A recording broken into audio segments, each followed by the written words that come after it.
Well, it's nice to see the Blue Blur doing well for himself again. The second movie was a banger, the Netflix series is a hit, but not as much as Velma, of course. It's the biggest piece of dog shit.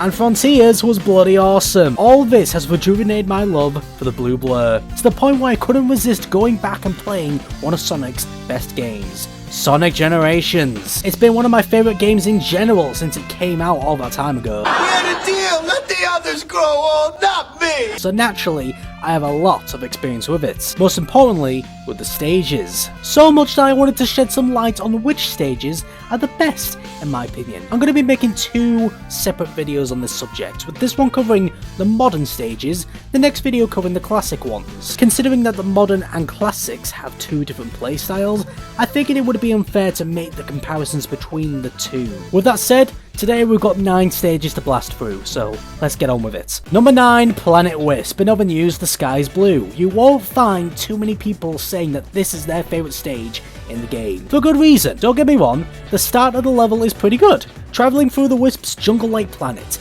blasting through some really fun rail sequences where you have to avoid the trap bounce pads. But about a minute or so in, once you get to Eggman's construction area, then the stage takes a complete 180. No joke, from that point on, 95% of the stage is strictly 2D. The gimmick then becomes traversing up the base using the Rocket Wisp. And whilst it is satisfying to use, the fact that this becomes completely 2D just leaves a bad taste in my mouth. The classic stages are strictly 2D as it is. We don't need that leaking in to the modern stages as well. You know, I never really understood why Sega incorporated 2D sections into the Boost games in the first place. It's a complete pace breaker, especially in this game where the want for 3D is even bigger because the classic stages have the 2D areas covered. Just to clarify as well, I wouldn't say any of the Generation stages are bad, some just have their hindrances. Unfortunately for Planet Wisp, this hindrance is the biggest one for me. Number 8, Crisis City. For me, this has to be the hardest modern stage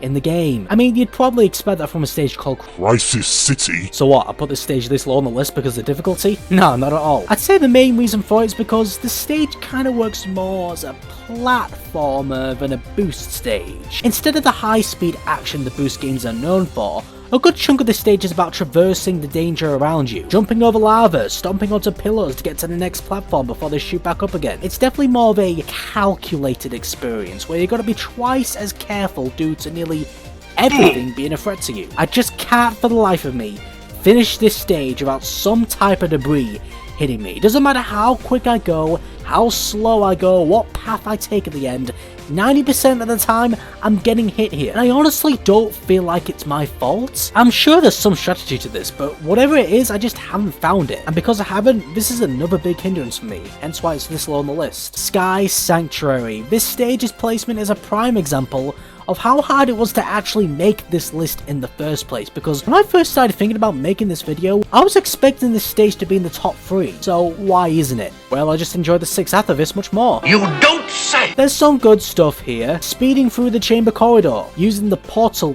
things to blast to the next part of the stage, running on the edges of the sanctuary. It's all solid stuff, and hell, the 2D on this stage is actually quite limited. I just ended up having much more fun and fulfillment with the other 6 levels to come on this list. That's really all it is. Sky Sanctuary is just middle of the park for me. Number 6, Chemical Plant. This is where we start getting into the good stuff. The stages where the alternate paths really start to spice up. Starting with an alternate pathway at the beginning of the stage that I will never be able to reach. How do you do that? How do you do that? The swinging off hooks, running along these nostalgic pipes, that scene of the whole base exploding as you run out of it is awesome, but the underwater part is just so annoying. Underwater in Sonic games in general is just annoying to me. Not to mention that these sections are all 2D as well. However, if you're skilled enough, you won't even find yourself having to deal with the water since you managed to get to an alternate path higher up. But it's been a lot of years since I was playing this game on the daily. I'm still regaining my skills back, you see, so no chance I was avoiding these sections, and unfortunately they just killed the fun for me with the stage. Number 5, Seeside Hill. Jesus, another stage that I thought was going to be in the top 3. Oh, more underwater sections, right. We're not into interested in that. No. It sucks because I personally feel like this stage is one of the most creative stages in the game. So many different paths in this one.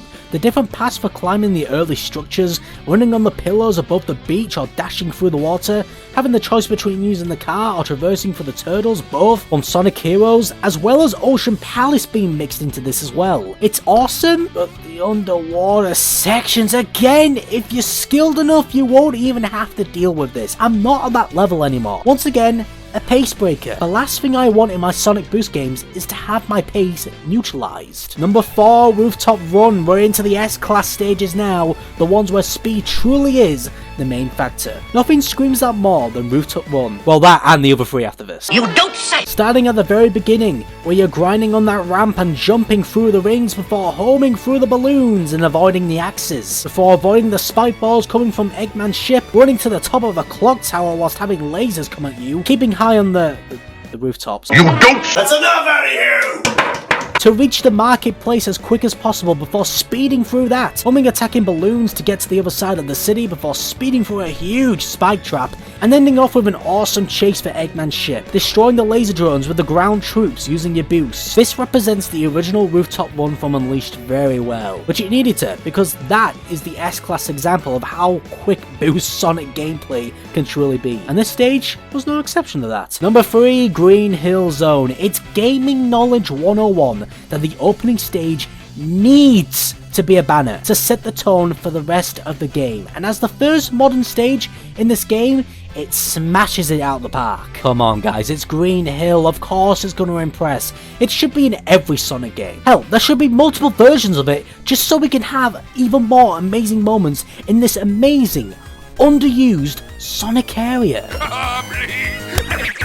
Anyway, yeah, it's a blast. Tearing through any enemies coming your way, grinding on rails leading to a ramp that sent you through a massive waterfall, grinding on a long rail as you avoid a massive killer robofish, speeding through amazing looking loops, finishing with a final sprint towards the finish. You find yourself speeding through at least 80% of the stage. Hell, that's the same with the remaining stages on this list. Just how I like my Boost Sonic to be. An amazing introduction to the modern formula in this game, but obviously Forces did it better. Green Hill's looking a lot more like Sand Hill. You shut the f up! I hope you die in a fire! Number 2, City Escape. This stage is Sonic in a nutshell. There's a reason why this is one of the most memorable stages to have ever been created in the series, and Generations does a very well done remake for the Adventure 2 classic. Starting off with the iconic boarding down the city streets, stunting off ramps and using wires as grind rails, homing through enemies around the park, running down a house as you move to one of the better 2D sections in the game, before of course the main event. Only this time the main event is in God mode because those were not a thing in the original version.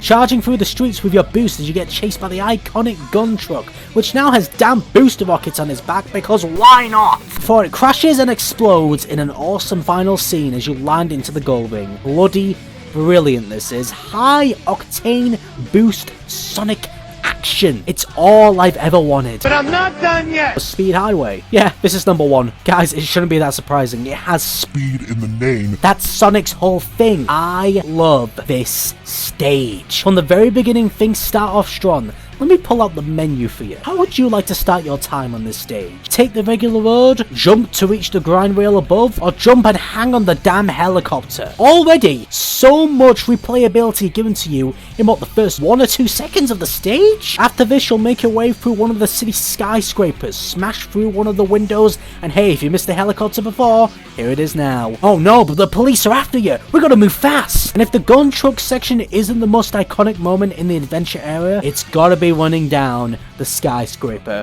from Adventure 1. As you avoid the cop drones and pillars before all the drones explode around you as you continue on your way. Finding yourself on the road with the blistering traffic before making it to the home stretch in a final octane moment, boosting to the city gates. Perfect! It was perfect. The embodiment of the blue blur is here in this one amazingly crafted stage. And there you have it. There's the list. Let me know if you agree or disagree with my thoughts. I'll be back with a list for the classic stages sometime in the near future, but to end this video off, I will be hunting all of you who haven't played Generations yet. You think I'm joking, big man? Now you die.